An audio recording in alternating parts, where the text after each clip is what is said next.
पहिले हुनु पर्यो कि नै खालि तोडफोड गर्ने हुनुपर्ने हो एकहोरो काम गर्नुहुन्न के मिलाएर गर्नुपर्छ खै म्यानेजमेन्ट के छ प्लानिङ जनतालाई के छ सूचना दिएछ यहाँका राजनीतिकहरूले खै प्लानिङ गरेको छ म्यानेजमेन्ट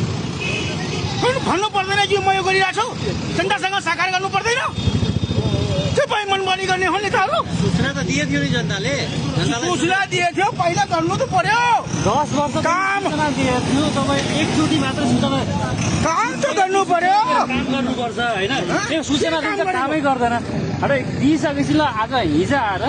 भोलि आउँदैछ डोलर चाहिँ भरे एकजना मान्छे पठाएर त तपाईँको भोलि भत्काउँछ भनेर चाहिँ भनिदिएको भए त किन बिचरा नगरपालिकालाई यो अर्का घाटालाई त फाइदा छैन होइन एक दिन भएर भन्ने एउटा मान्छे पठाएर चाहिँ तलब त हाम्रै खान्छ एउटा मान्छे पठाएर तपाईँ खाली गरिदिनु भने 2-4 रुपियाँ भए पनि मान्छे बस्थ्यो कसैको सटर काट्दै हाल्छ कसैको के गर्दै हाल्छ मान्छे घाटा लगाइदिएर यहाँ भाइरल गरेर चाहिँ नेपालगञ्जको मेयर चाहिँ बालिन बन्यो भन्ने मान्छे भएको छ होइन काम गरेको राम्रो हो गर्नुहोस् हामीले त एक किसै फाल्नुहोस् न फालिदिन्छौँ होइन नेपालगञ्ज राम्रो भन्छ त्यसलाई बनाइदिनु नि पर्यो नि होइन व्यापारीले राज्यलाई सहयोग गरिदिनु हुन्थ्यो भने किन ट्याक्स दिन्थ्यौँ त्यो समय दिइरहेछ बराबर ट्याक्स दिइरहेछ हामीले सरकारले चाहिँ स्थानीय सरकार भने हाम्रो सरकार बनाउने होइन हाम्रो राजा भएर चाहिँ यिनीहरूले हामीलाई जो पेल्ने त भयो हामीले चाहिँ यिनीहरूलाई राजा बनाइयो होइन हामीसँग सहकार्य गरेर एक दिन दिएर 1 घन्टा त बोल्न टाइम त 1 घन्टा त दिनु राजा भइगयो भैया किन आउँछ हामीसँग साकार गर्ने हम व्यापारीसँग मतलबै छैन व्यापारीको नराजको मतलब छ अब यो आज व्यापार हाम्रो चाहिँ ठक्कै चाहिँ अहिले व्यापार गर्ने मौका थियो यही बेला मिलेको मौका अब 365 दिनमा अरू कुनै टाइम थिएन 1 घन्टा अगाडि आएर यहाँ जे खोल्न मिल्छ खोलिदिनुहोस् त भन्न सक्छ राम्रो है आज 7 फुट दियो भन्यो 6 महिनापछि आएर फेरि 15 फुट दिए फेरि 20 फुट दिए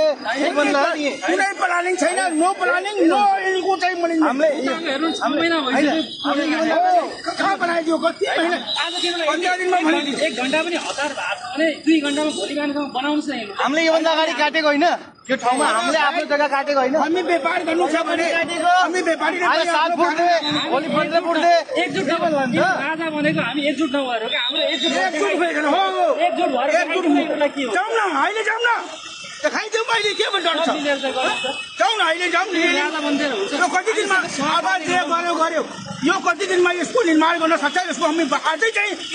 पेकअप लिनु पर्यो 1 घन्टा यिनीहरूलाई हतार दिने हाम्रो 6 महिनासम्म यस्तो पुरानो काम त कार्यका लागि ठिकै हुन्थ्यो त्यही भनेको पुरानो काम त छैन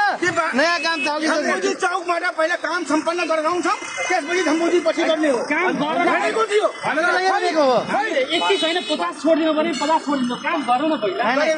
भन्ने बेला यही भनेको हो पहिला हामीले धम्बोजी चौकदेखि उहाँ कलेक्टर गर्ने हो गर्ने हो त्यहाँदेखि फेरि यता